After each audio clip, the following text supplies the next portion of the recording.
भूर्भुवः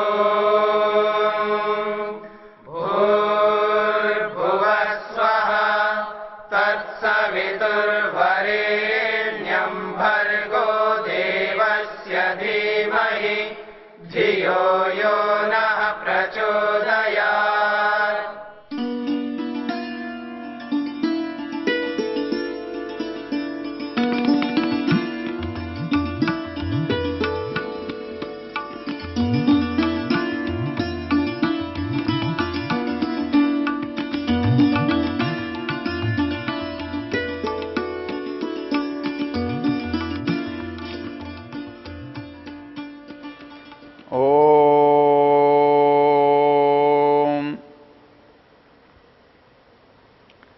यजुर्वेद के 40वें अध्याय के पहले मंत्र का जो दार्शन का उत्कृष्ट स्वरूप है, उस पर आप जितना विचार करेंगे, जितना गहराई से चिंतन करेंगे, तो उसका अंदर छिपा हुआ जो तत्व है वो आपको और अच्छी तरह से प्रकाशित होने लगेगा। पहली पंक्ति देखी, ईशावास्यम इदम सर्वम यत्किंच जगत्याम जगत। सीधा सा मोटा सा अर्थ है कि वो ईश्वर से आच्छादित है। संसार में जो भी है, जैसा भी है, चाहे वो जड़ है या चाहे चेतन है। यहां एक प्रश्न पैदा होता है और वो प्रश्न ये उत्पन्न होता है, तो फिर हमारी जीवात्मा की क्या सत्ता हुई? जीवात्मा का क्या अस्तित्व हुआ? इसमें और फिर प्रकृति में अंतर क्या रहा? स्वामित्व जैसे प्रकृति पर है, वैसा ही स्वामित्व चेतन जीवात्मा पर भी हो गया, तो स्वामित्व तो उसका हुआ संसार में। फिर संसार में हमारी उपस्थिति, हमारी चेतना प्रकृति से किस अर्थ में महत्वपूर्ण हो गई? हमारा क्या मूल्य हुआ? यदि इस पर विचार करें तो मंत्र की जो दूसरी पंक्ति का पहला चरण है, वो इसका बहुत अच्छा समाधान है। वो ये कहता है कि तेन त्यक्तेन भुंजी था। इसका लोग अर्थ करते हैं त्यागपूर्वक उपभोग करो, कर सकते हैं, लेकिन इसका जो सहज स्वाभाविक अर्थ लगता है वो तेन किससे जुड़ा हुआ है? जो तेन तृतीया विभक्ति है उसके द्वारा, तो ये ऊपर की किसी शब्द से इसका संबंध होना चाहिए और ये क्रिया उस ऊपर वाले से जुड़ी हुई होनी चाहिए। यदि ऊपर की पंक्ति में इसके योग्य कोई शब्द चयन करें, ढूंढें, खोजें, तो आप देखेंगे ईशावास्यम इदम सर्वम यत्किंच जगत्याम जगत, इसमें तेन केवल एक शब्द से जुड़ सकता है। वो तेन न तो इदम से जुड़ता है, न सर्व से जुड़ता है, न जगत से जुड़ता है, न वास्यम से जुड़ता है। वो उसका संबंध यदि बनता है तो ईशा से बनता है, जिसका अर्थ है वहां भी तृतीया है, यहां भी तृतीया है। तेन ईशा, तेन त्यक्तेन, अर्थात उस ईश्वर के द्वारा। तो यहां जो सर्वनाम शब्द का प्रयोग हुआ है उस नाम के स्थान पर हुआ है। तो पीछे कौन सा नाम है जिस सर्वनाम की यहां आवश्यकता पड़ी? तो ऊपर की पंक्ति में ईशा है और नीचे की पंक्ति में तेन है, और इन दोनों में संबंध है। अर्थात जब हम किसी बार एक बार नाम का उपयोग कर लेते हैं तो दोबारा उस नाम का उपयोग नहीं करते। हम कहते हैं देवदत्त आया, तो देवदत्त ने कहा कहने की जगह हम कहते हैं वह बोला, उसने कहा। तो ये देवदत्त का संबंध वह से, उसने से है। ये इसी तरह से इस मंत्र में जो संबंध है वो ईशा का तेन से है, तो उस ईश्वर के द्वारा। अब त्यक्तेन है, त्यक्तेन का छोटा सा अर्थ होता है छोड़ना। ये बिल्कुल ऐसा है देना, ये ऐसा है अनुमति होना। अर्थात एक जब हम कहीं जाते हैं तो हमको एक टिकट मिलता है, एक अनुज्ञा पत्र मिलता है, एक लाइसेंस मिलता है, एक अनुमति होती है, और वो अनुमति हमें मिल जाती है तो हम उसका उपयोग कर लेते हैं, उसके अंदर चले जाते हैं, जहां जाने का अधिकार मिलता है वहां जाते हैं। जिसको प्राप्त करने का अधिकार मिल जाता है उसे प्राप्त करते हैं, जिसे देखने का अधिकार मिल जाता है उसे देखते हैं। तो ये त्यक्तेन का अर्थ है अनुमति दत्तेन, अर्थात जिसने मुझे इस संसार के पदार्थों के उपयोग का अधिकार दिया है, अनुमति दी है, वो वस्तु मुझे प्राप्त कराई है। तो संसार में मेरा क्या मूल्य है, मेरा क्या महत्व है, इस पर आप यदि विचार करके देखें तो ये संसार का उपयोग हो किसके लिए सकता है? क्या ये संसार का उपयोग ईश्वर के लिए हो सकता है? व्यर्थ है, उसको किसी चीज की आवश्यकता है नहीं, उसके अंदर भौतिक साधनों की कहीं उपयोगिता भी नहीं है, और संसार के लिए भी उपयोगी नहीं है। तो ये दोनों जो उपस्थिति हैं, ये इनका संबंध यदि किसी एक चीज से बनता है तो वो जीवात्मा से बनता है। अर्थात संसार में जीवात्मा न हो, केवल ईश्वर हो और प्रकृति हो, तो ईश्वर ये प्रकृति बना भी लेगा तो किसके लिए? अर्थात कोई घर तो बना ले लेकिन रहने वाला ही कोई न हो तो घर का अर्थ क्या होगा? कोई बहुत अच्छी खेती करे तो कोई खरीदने वाला, खाने वाला ही नहीं हो तो खेती का अर्थ क्या होगा? तो ऐसी दृष्टि से जब आप विचार करते हैं तो इस तीन के त्रिक में हमारा उतना ही बराबर का महत्व है जितना संसार के किसी और दो पदार्थों का। अर्थात न केवल प्रकृति से बात बन सकती है, न केवल जीवात्मा से बन सकती है, न केवल ईश्वर से बन सकती है। तो ईश्वर का होना, प्रकृति का होना और जीवात्मा का होना, होने की दृष्टि से तीनों की उतनी ही आवश्यकता है, उतनी ही अनिवार्यता है, दोनों तीनों का महत्व बराबर है। तो इस दृष्टि से जब हम विचार करते हैं तो ये सोचना कि ईश्वर की सत्ता होने से हमारा कोई अर्थ नहीं है, हमारी कोई उपयोगिता नहीं है, ये सोच अनुचित है, गलत है। क्योंकि यदि हम नहीं हैं तो उसका होने का अर्थ कुछ नहीं बनता, क्योंकि उसके ईश्वरत्व का जो उच्चारण है, ईश्वरपना, वो उसको व्यक्त करने वाला तो ये जीवात्मा ही है। ये मकान बहुत बड़ा बनाकर छोड़ दिया तो मकान किसी को नहीं कहता कि मुझे किसने बनाया है, लेकिन यदि मकान किसी के लिए आपने बनाकर दिया है तो वो कहता है कि यह मकान मेरे लिए उस व्यक्ति ने बनाकर दिया है। तो आपका जो महत्व है, आपका जो अस्तित्व है, आपकी जो योग्यता है, उसका वर्णन, उसका विवेचन यदि कोई करता है तो वो जीवात्मा है। अर्थात ईश्वर को ईश्वरत्व किसने दिया? तो आप देखेंगे कि जीवात्मा ने उसे ईश्वरत्व दिया। उसको जगत का स्वामित्व किसने दिया? ईश्वर को जगत का स्वामित्व जीवात्मा ने दिया। अर्थात जीवों की सत्ता जो है वो ईश्वर को प्रमाणित करती है संसार में। यदि इनकी सत्ता ना हो तो उसको कोई कहने वाला अधिकारी ही नहीं रहेगा। इसको एक लौकिक उदाहरण से हम समझ सकते हैं। कभी कभी लौकिक उदाहरण हमारे लिए बहुत अच्छे समझने के लिए उपयोगी सिद्ध होते हैं। जैसे कोई नवयुवक और नवयुवती हैं और यदि उनका विवाह कर भी दिया जाए, विवाह होने के बाद उनको कोई पिता कहता है, कोई उनको पिता कह सकता है या वो पिता कहला सकते हैं। वो चाहे 10 साल तक विवाहित बने रहें, लेकिन उनके पास पितृत्व प्राप्त नहीं है। उनको पिता बनाने वाली जो सत्ता है वो उनकी संतान है।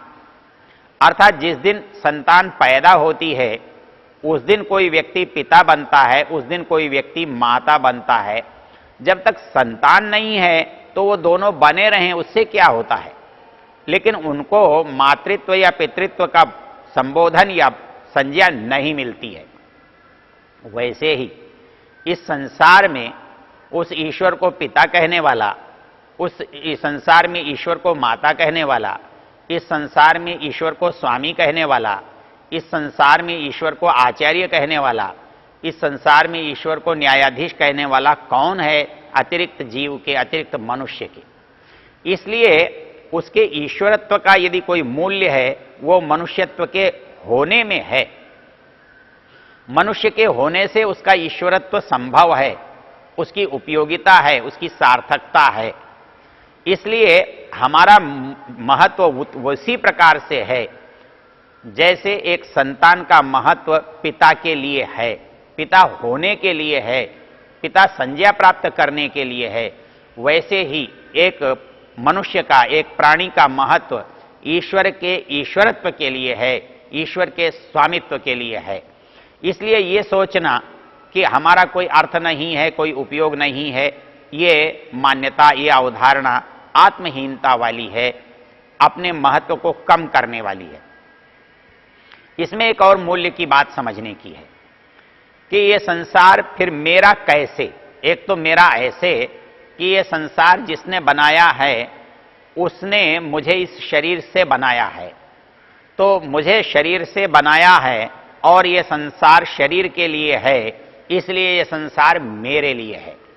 तो ये संसार मेरे लिए बनाया गया क्योंकि मुझे शरीर के द्वारा बनाया गया, तो स्वाभाविक रूप से संसार पर मेरा अधिकार है। दूसरी चीज है, संसार का स्वामी भले ही ईश्वर हो, लेकिन मैं क्योंकि उसकी चेतन सत्ता हूं, उसकी संतान हूं, उसका अधिकारी हूं, इसलिए इस पर मेरा भी स्वतः अधिकार बनता है। जैसे एक माता पिता की संपत्ति पर एक बालक का, एक उनकी संतान का अधिकार स्वतः होता है, वैसे ही परमेश्वर की जो सत्ता है, परमेश्वर का जो अधिकार है, परमेश्वर का जो ज्ञान है, परमेश्वर की जो संपत्ति है, उसका भी मनुष्य स्वतः अधिकारी होता है। वैसे तो प्राणी मात्र अधिकारी हैं, लेकिन अधिकार जताने की योग्यता केवल मनुष्य में है। इसलिए ये उसका उत्तराधिकारी होने से उसका मालिक स्वतः बनता है, बन जाता है। यदि हम ऐसा सोचकर इस संसार का उपयोग करें तो हमारे सामने एक संकट और पैदा होता है। वो पैदा ये होता है कि इस संसार को मैं सारे को अपना समझूं क्योंकि ये मेरे पिता की संपत्ति है। लेकिन तब मुझे ये सोचना पड़ेगा कि क्या मैं पिता की अकेली संतान हूं? जैसे एक माता पिता का एक ही बालक है तो उनके समस्त संपत्ति का स्वामी वो अकेला होता है। लेकिन यदि माता पिता की संपत्ति में अधिकार की बात आएगी तो वहां यदि 2 हैं, 3 हैं, 4 हैं, 5 हैं, ऐसे संतान हैं, तो एक स्वाभाविक, एक प्राकृतिक नियम है कि माता पिता की संपत्ति पर सभी का समान अधिकार है।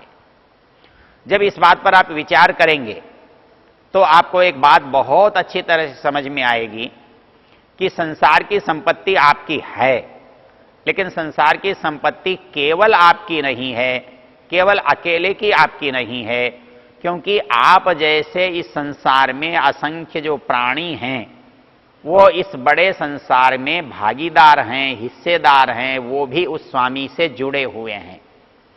तो अब यहां मूल समस्या क्या आती है कि उस स्वामी की संपत्ति मेरी है, तो क्या उस पर पूरे पर मेरा अधिकार होना चाहिए? क्या पूरी की पूरी मुझे मिलनी चाहिए? पूरे का स्वामी मैं बन जाऊं, ऐसी भावना करनी चाहिए?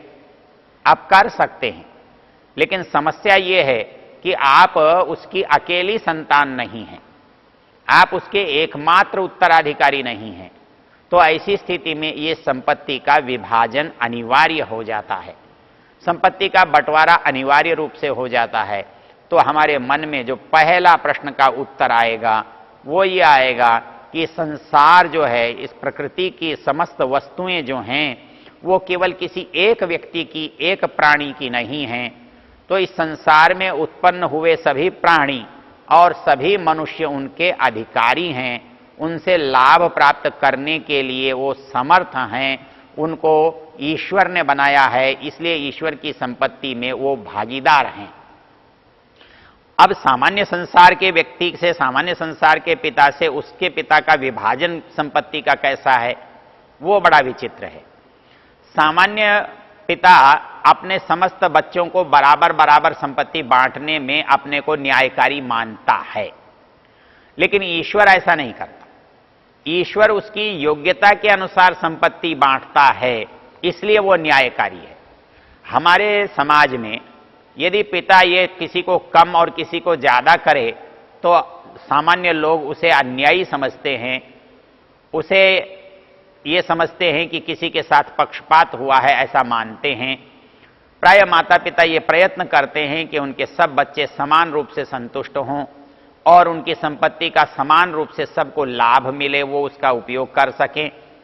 लेकिन ये जब न्याय है, ये न्याय हम ईश्वर के साथ देखते हैं तो वो न्याय वैसा दिखाई नहीं देता। क्या ऐसा न्याय संभव नहीं था? यदि ऐसा न्याय हम करते भी तो होने वाली बाधा यदि उस पर हम विचार करें तो इसका उत्तर मिल जाएगा। और इसका बहुत अच्छा उत्तर यदि हमें खोजना है तो बहुत दूर जाने की आवश्यकता नहीं है, क्योंकि एक उत्तर जैसे राष्ट्र की सारी संपत्ति सबकी होती है, तो क्या सब में बराबर बांट दी जाती है? ऐसा तो नहीं होता। अर्थात यहां सबको अपने अपने सामर्थ्य योग्यता का अलग अधिकार मिला हुआ है और इसका बंटवारा उसकी योग्यता से, उसके सामर्थ्य से, उसके मूल्य चुकाने से होता है। अर्थात इस देश की संपत्ति समस्त देशवासियों की है, इसमें कोई दो मत नहीं है। लेकिन इसके कारण कोई व्यक्ति दूसरे की संपत्ति को नहीं छीन सकता, क्योंकि उसने उसको अधिकार से प्राप्त किया हुआ है और वो अधिकार उसकी योग्यता से पैदा होता है, उसके ज्ञान से पैदा होता है और उसके आर्थिक सामर्थ्य से पैदा होता है। तो जैसे एक राज्य की संपत्ति समस्त के सबकी होने पर भी सबका जो विभाजन है उनकी योग्यता और सामर्थ्य से होता है। और इसको समझने के लिए एक और उदाहरण हम ले सकते हैं, और वो उदाहरण है मनुस्मृति में कि राजा जो दंड दे तो किसको कितना दे। आजकल के कानून के हिसाब से जिसने चोरी की है उनको समान रूप से दंडित किया जाता है, चाहे वो पूंजीपति हो चाहे वो एक गरीब हो। लेकिन मनु महाराज ऐसा नहीं कहते। मनु महाराज कहते हैं कि संपत्ति हमने योग्यता से दी है तो दंड भी योग्यता से ही देना चाहिए। योग्यता का अभिप्राय जिसकी जितनी बुद्धि है वो उतना ही दंड का बड़ा भागी होता है। इसलिए मनु महाराज जो हैं, जो अज्ञानी व्यक्ति है उसको बहुत थोड़ा दंड देते हैं और जो जानकार है उसको बहुत ज्यादा दंड देते हैं, क्योंकि वो अपराध करता है जानबूझकर और दूसरे से अपराध होता है थोड़ी बुद्धि के कारण। तो इस दृष्टि से जब हम विचार करते हैं तो परमेश्वर संपत्ति का विभाजन कैसे करता है, तो उसका इस मंत्र के तीसरे चरण में जो उत्तर है वो है तेन त्यक्तेन भुंजी था। अर्थात भुंजी था ये तो मेरा काम है, ये मेरा अधिकार है, मैं उपभोग करूं संसार के पदार्थों का, संसार की वस्तुओं को अपने काम में लूं, ये मेरा अधिकार है। ये भुंजी था इस शब्द के अंदर है। लेकिन कौन से पदार्थों का उपयोग करूं, मैं कौन सी चीज ले सकता हूं, कौन सी नहीं ले सकता हूं।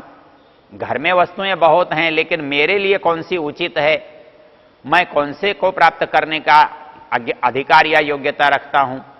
तो उसका उत्तर दिया है तेन त्यक्ते, अर्थात जो वो दे वो तेरी। जब माता पिता घर में हैं तो मेरी कौन सी चीज मेरी है, जो माता पिता मुझे देते हैं। मुझे उन्होंने कहा कि ये तुम पुस्तक रख सकते हो, ये खाट रख सकते हो, ये कमरा रख सकते हो, ये वाहन तुम रख सकते हो। तब जब मुझे माता पिता ने दे दिया तो वस्तु मेरी हो जाती है, अर्थात उनके देने से मेरी होती है, घर में होने से मेरी नहीं होती। वैसे ही जैसे इस देश में रहने से सब कुछ मेरा होने पर भी मेरा नहीं होता, मेरा वो शासन के द्वारा दिए जाने पर होता है, वैसे ही संसार में सब कुछ मेरा होने पर भी मेरा नहीं होता। वो जब ईश्वर के द्वारा मुझे दिया जाता है तब वो मेरा होता है। तो जैसे माता पिता के द्वारा दी गई वस्तु मेरी होती है, वैसे ही ईश्वर के द्वारा दी गई वस्तु भी मेरी होती है। और वो उसका प्रकार क्या है, ये तेन त्यक्तेन भुंजी था इस मंत्र में है। ओम